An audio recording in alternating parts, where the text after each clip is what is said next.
দোসররা তো বিভিন্ন জায়গায় অবস্থান নিয়ে আছে, তাদের কাছে প্রচুর টাকা আছে এবং এই টাকা দিয়ে মানে বর্তমান সরকার এবং গণতন্ত্রের পক্ষের রাজনৈতিক দলগুলোকে কালিমালিপ্ত করার জন্য তাদের যে প্রচেষ্টা, সেই প্রচেষ্টা তারা অব্যাহত রেখেছে। আমি মনে করি এই যে আমি যতটুকু পড়লাম এখনই, তাতে ওইটারই প্রতিফলন বলে আমার মনে হচ্ছে।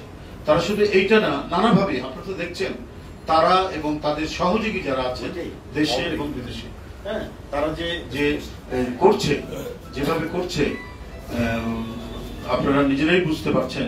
পুশিং থেকে শুরু করে যে সমস্ত কাজগুলো চলছে, কোনোটাই এখানে বাংলাদেশের সরকার, বাংলাদেশের জনগণ, গণতন্ত্রকামী রাজনৈতিক দল যারা আছে তাদেরকে মানে স্থিতিশীল একটা পরিবেশ তারা রাখতে দিতে চায় না এবং তাদের ক্রমাগত প্রচেষ্টাই হচ্ছে কালিমালিপ্ত করা। এবং এই যে কালিমালিপ্ত করার যে প্রচেষ্টা, এই প্রচেষ্টা আপনারা বিগত 15-16 বছরে দেখেছেন জিয়া পরিবারের নামে এবং যারা আন্দোলনকামী রাজনৈতিক দল, গণতন্ত্রকামী রাজনৈতিক দল, তাদের বিরুদ্ধে ওরা মানে রাষ্ট্র ক্ষমতার জোরে মিডিয়াকে কবজায় নিয়ে যেভাবে অপপ্রচার চালিয়েছে, সেই অপপ্রচার এখন তারা গোপনেও তাদের টাকা দিয়ে, তাদের অস্ত্র দিয়ে তারা চালিয়ে যাচ্ছে। যার প্রমাণ হচ্ছে মুরাদনগরে দেখলাম যে সেটা করেছে আওয়ামী লীগের একজন নেতা একটি হিন্দু পরিবারে গিয়ে যে অপকর্মটি করেছে, আমার মুখ দিয়ে বলতেও সেটা ঘৃণা লাগছে, সেটা আমাদের দলের নামে চাপিয়ে দেওয়ার চেষ্টা করছে।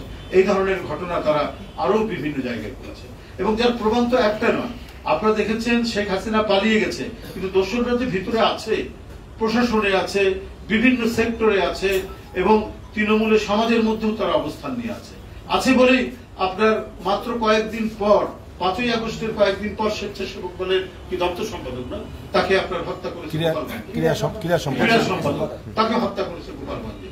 তারপরে আপনার বৈষম্য বিরোধী এক ছাত্র নেতা, সে ছাত্র দল করতো নরসিংদীতে, তাকে হত্যা করেছে যুবলীগের নেতারা এই 5ই আগস্টের পরে। তার মানে ওরা তো চুপচাপ নেই।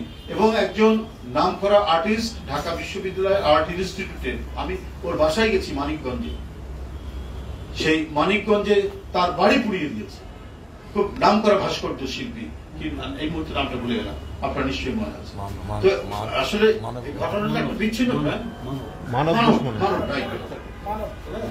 মানব, তো সেই তার বাড়ি পুড়িয়ে দিয়েছে এই দোসররা। তো সুতরাং ঘটনা তো এইটা একটা না যে হঠাৎ করে হয়েছে, ওরা তো একটা নেটওয়ার্ক গড়ে তোলার চেষ্টা করছে এবং এই নেটওয়ার্ক ভাঙার দায়িত্ব হচ্ছে অন্তর্বর্তীকালীন সরকারের।